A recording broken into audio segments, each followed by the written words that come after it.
umugabane wa Afrika ngo urugururiye ibihugu byose byipfuza gutera imbere mu bijanye n'ubudandaji.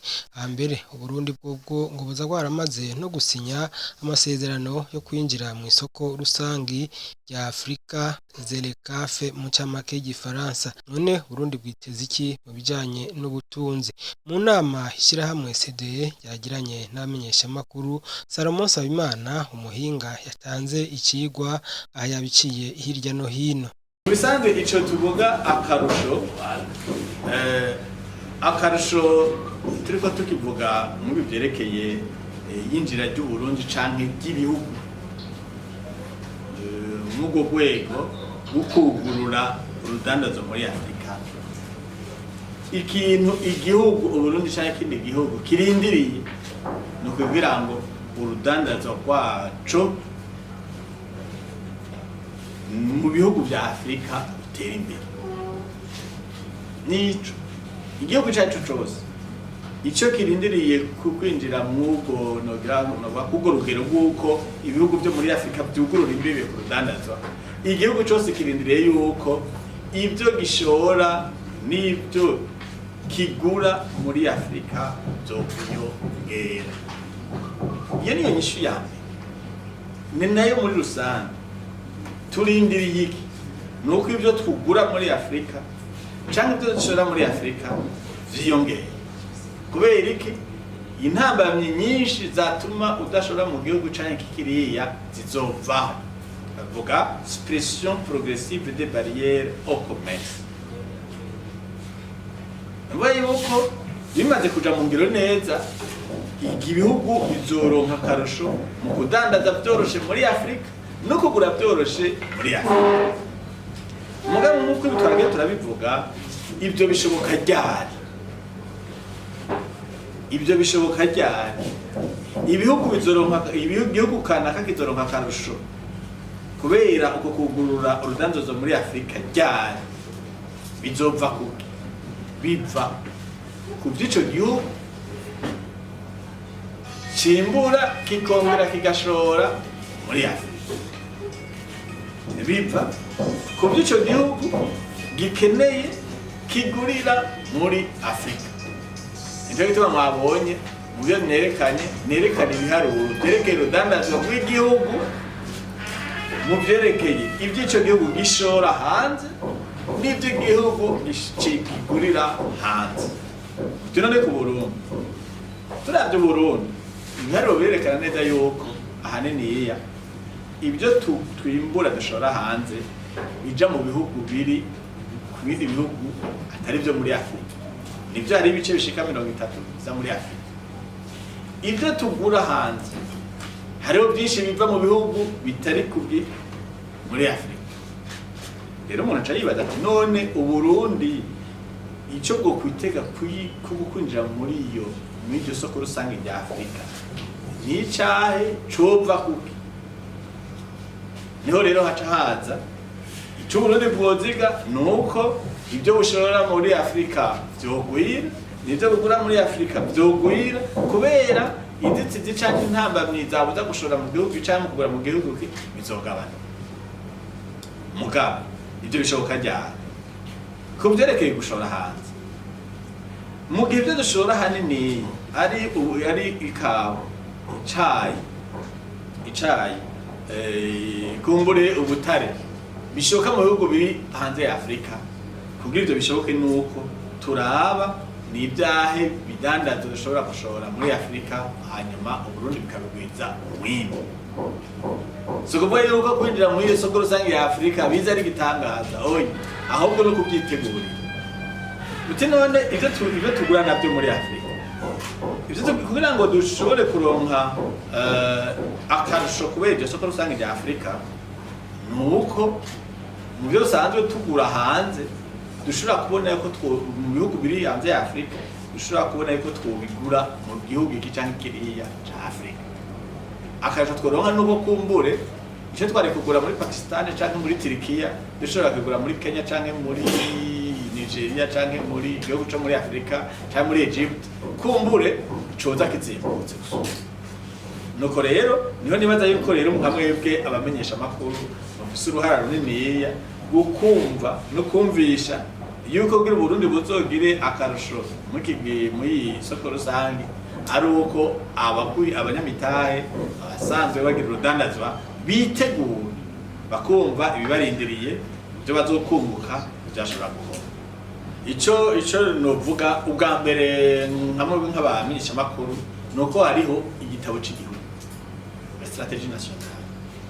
Nibaza yuko mufatikanije n'ababijejwe ministère ya commerce n'abandi barimo murafise uruhara ntangere kugerageza kubivuga navuga gusanzwe guhimiriza yamara turinjiye mu rusoko rusange ya Afrika, ariko igikenewe ni cyane ngaha. Igikenewe nuko ubwa mbere nuko abanyamitahe novuga uburyo bw'ubugwiza umwimbu bwiyongera, novuga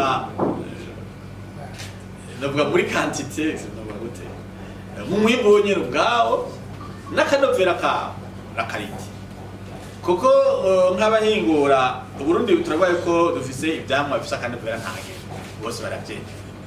Mugabo mu gihe ababihingura kumbura babihingura hariho ibisabwa ku isoko mpuzamakungu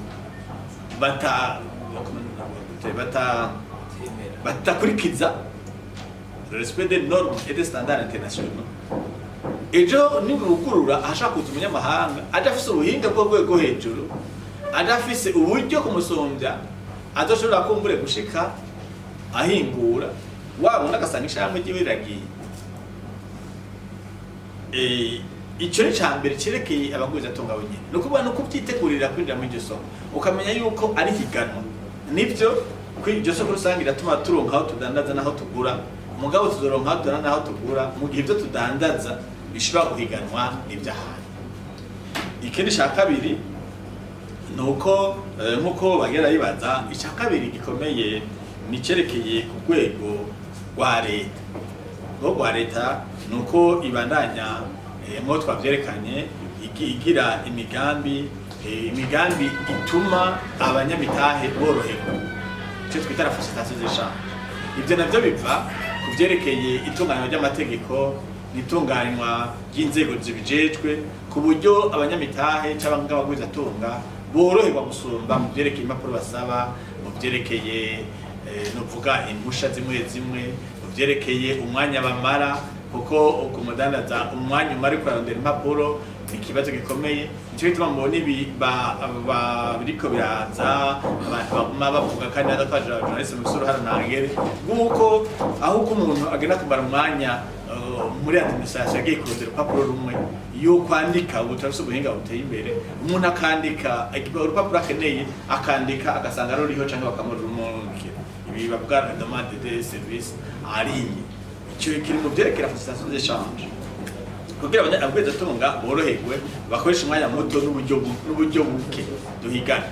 Ikindi kindi kirekeye leta ni kinyene mama mumva abantu bose bavuga canke ibihugu byose biganirwa ko no kugwiza no vuga sineko no byita inyubako rusange les infrastructures kugira ngo ivyerekeye amabarabara, ivyerekeye umuyaga nkuba, ivyerekeye telefone, ivyerekeye ingene abantu bariha amafaranga hanze bakoresha ubuhinga bwa none donc la technologie.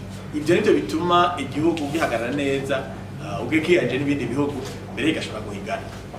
Rero nico tuvuga nti nko twabivuze tuvuze ati kwinjira mu isoko rusange rya Afrika ni vyiza, mugabo bisaba yuko abanyamitahe bonyene ubwabo byitegurira mu kugwiza umwimbu na cyane cyane mu kugwiza uburyo n'ubuhinga bwo kugira abantu bimbure byinshi, bwa cyane cyane n'ubuhinga kugira bimbure ibintu bifise navuga akanovera rakarite y'ubuhigana.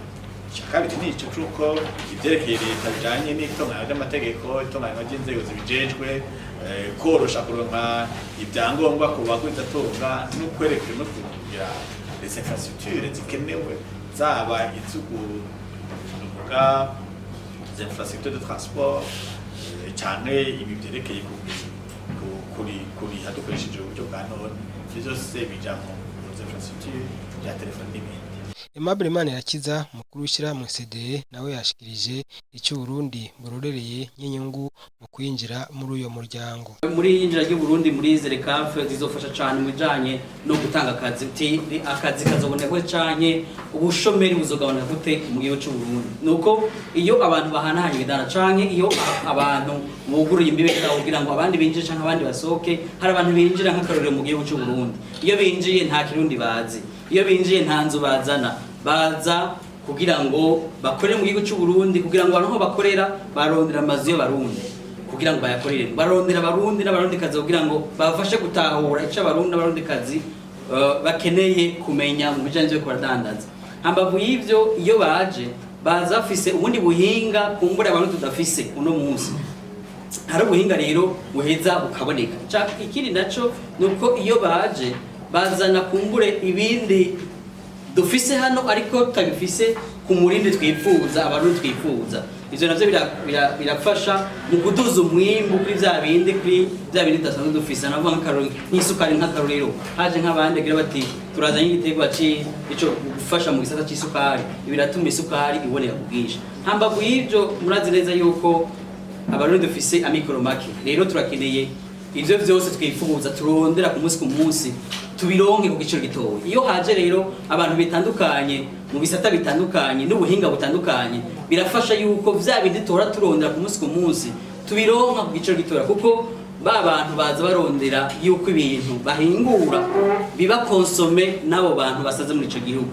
Iyo habaye ico bita rero ubuhiganwa competition, birafasha yuko abantu bagira gute baronka ibintu bifuza ku giciro gitoya, kuko babantu bariko baragurisha barondera yuko bashira ivyo bintu ku isoko bisunze amikoro y'abo bantu. Rero hariho vyinshi bidasanzwe, hambavu y'akazi, hambavu y'igabano ry'ibiciro, hariho n'ibindi tuhora turonka ku isoko dushobora kuca turonka directement. Hambavu y'ivyo vyose leta y'u Burundi irahungukira, kuko hariho amatagisi n'amakori acaboneka biciye muri uko guhanahana ibidanzwa, kuko abaje ngaha gutanguza ibikorwa vyabo kudandaza canke kuzana ubuhinga bwabo ntibaheza bakore batubahirije amategeko y'igihugu, abo nabo baraterera mu iterambere ry'igihugu mu buryo gutanga amatagisi n'amakori. Rero hariho ivyiza bitandukanye biri mu yinjira ry'u Burundi muri uwo muryango. Hanyuma gutunganya kino gikorwa twizera yuko amesha makuru bagiye kudufasha cane kugira ngo